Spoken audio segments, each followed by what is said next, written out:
What's up, everybody? It's your boy Jaron Ikner back again with another star review for Starstruck TV. This time we're talking about Eminem's brand new album, Music to Be Murdered By. Eminem is by far one of the best lyricists and musicians of our time. This is basically undebatable. However, he's also one of the most polarizing artists of our time as well. From debates about his skin color, homophobia, his controversial lyrics, and his ability to shock the public, Eminem has constantly been pushing the threshold of what it means to be a rap artist in the modern age. With that said, his new album, Music to Be Murdered By, isn't really anything different from what you expect from an Eminem album, but it still suffers from the same flaws that makes an Eminem album. Mostly these flaws have been more prevalent since his overdose, which we'll get into later in the review.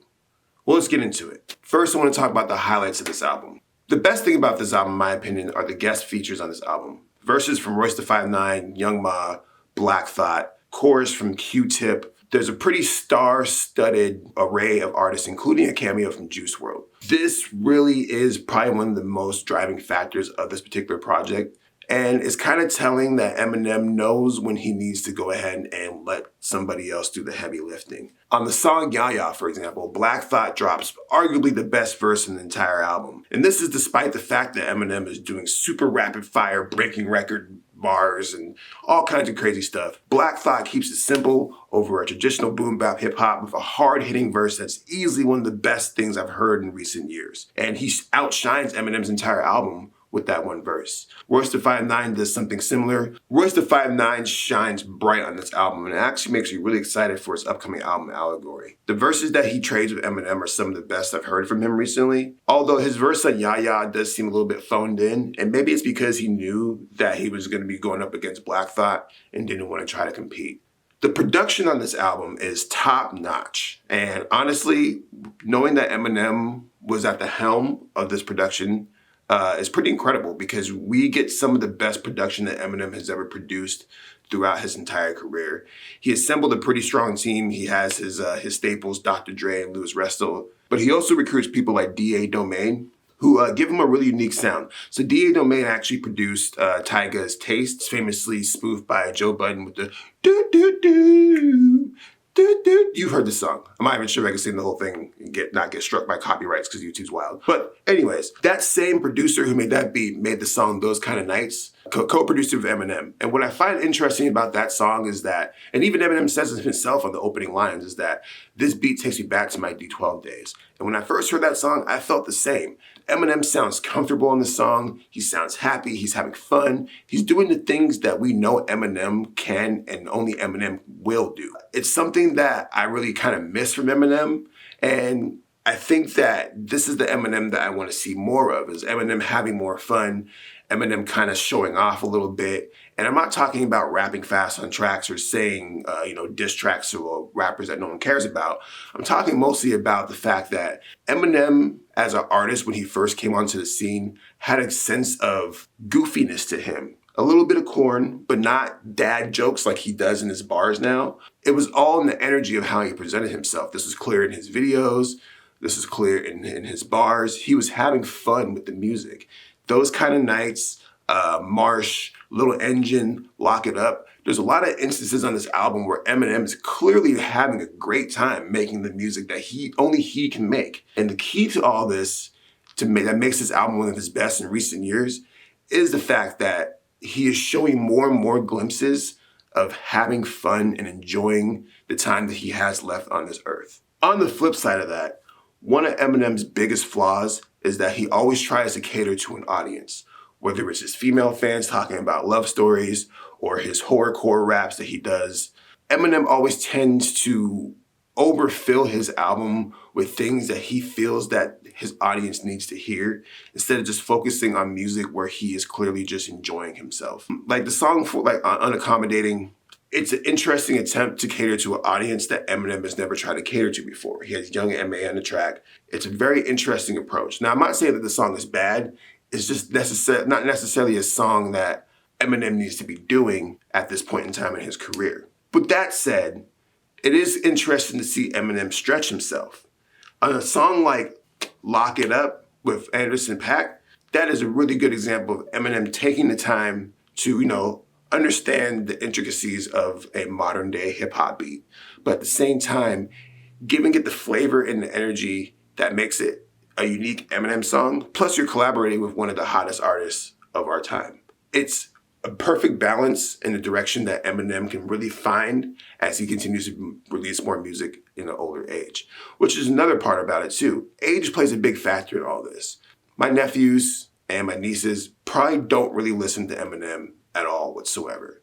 And in this modern day and age, these are the people who consume the music the most. They're the ones that are streaming it. They're the ones who go on iTunes and downloading it.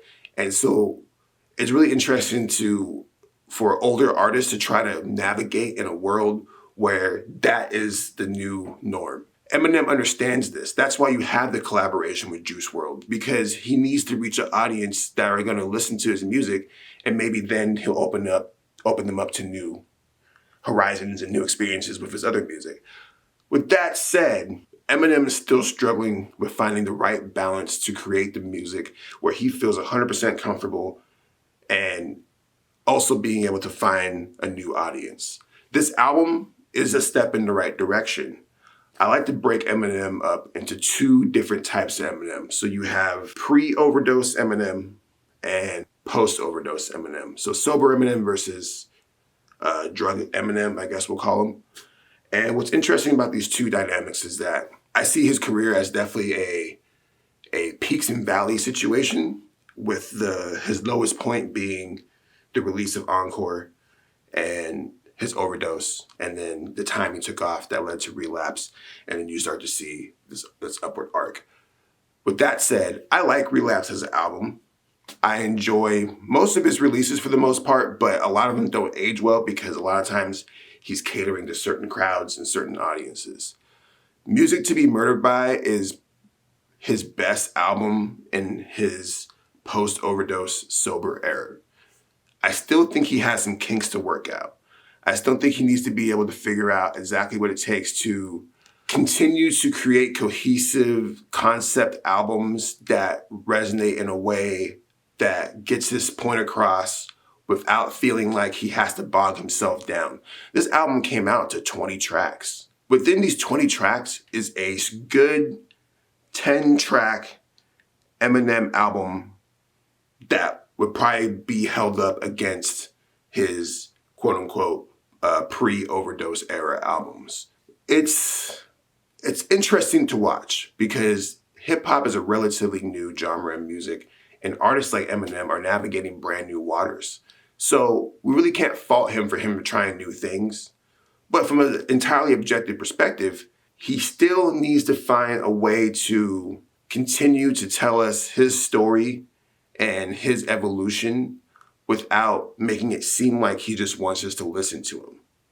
Now, I know what you're thinking. Well, what does that even mean, Jaron? And I'm saying is that, Eminem has gone through plenty of experiences as a single father. And there's a lot of, and not even just that, but just his sober life, being a white artist in a modern day age, and the constant scrutiny. Now, don't get me wrong, he talks about these things, but he doesn't necessarily present them in a way that feels 100% genuine. More so, it's like a way to be like, well, see, here you go. Here, I'm giving this to you. You guys can shut up now about it. That's kind of what it feels like. Even with his first single, Darkness, which I do enjoy the song and the concept and the approach of it, I often ask, who is this song for? Because you're saying that the song is about gun control in America, and you have the perspective of the shooters, et cetera, so forth. And it fits your typical storytelling theme, which, by the way, Eminem is one of the best storytellers of our time. But at the same time, it also feels as if though you're pandering a little bit to those who expect you to do that. Now, this is one of the crux of being an artist, is that oftentimes we have to find a way to tell our story in a way that seems genuine without making it seem like we're just trying to sell records. Darkness feels like it's for the controversy. Now, granted, he did tack on this anti-gun statement message at the end of the song, especially in the video. But at the same time, this song probably wasn't constructed to be that way, and it more so felt like an afterthought. It almost felt like he went to the record labels and gave them the song, and the record label was like, nah, you can't put this out in the way that we want you to. You need to put more of a message behind it. Because it feels like a typical Eminem horrorcore story. with the perception of a mass shooter. And that's fine, but if Eminem is trying to reach new heights, there's different ways to do that, because there's plenty of people who look to Eminem for inspiration. And I don't necessarily think that Darkness is a song to continue the evolution of Eminem's sound when there's so many other things that he could be talking about. And he spends a lot of time just trying to show off, which is what rappers do. But you look at someone like Royce the 5'9", who is oftentimes considered to be his counter, quote unquote. Royce the 5'9" is a very focused MC, and everything he raps about has a lot of wherewithal behind it. Not to say that Eminem doesn't, but Eminem is highly inconsistent in those regards, where oftentimes he's just rapping to be rapping and saying words that rhyme together. In the position that he's in, his voice and the people who follow him, he needs to really understand that balance between speaking to people who have grown with him, a brand new audience, and also the world that keeps watching his every single move and making review videos about him. And I'm very interested to see where Eminem is going with the rest of his career, because at this point, he is definitely dialing something in. We're seeing something happen here, in the sense that the more that Eminem puts out music and the more that, we keep giving him the feedback that he needs, because he watches these videos, he does this and that, and he's on Twitter, the more that we see him try to evolve himself in a lyrical MC, I'm the best artist type of tip. But one day, at some point in time, something's going to click for him where he is going to want to tell the stories that we've been really, really wanting to hear. In the meantime, I am very excited to see where this all goes. I give Eminem's Music to Be Murdered By a 3 out of 4 stars in our star system. Let me know what you think in the comment section. Am I right? Am I wrong? Should I shut up? Tell me. Also hit that subscribe button while you're there, and stay tuned for more videos on Starstruck TV. This is your boy, Jaron Ikner. Peace out. Also, make sure you stay tuned for our new show, Ranked, where we rank some of your favorite artists' albums from top to bottom, and you get to chime in on our live show. Our very first episode is going to be Eminem. Look for that very, very soon. Peace. Woo!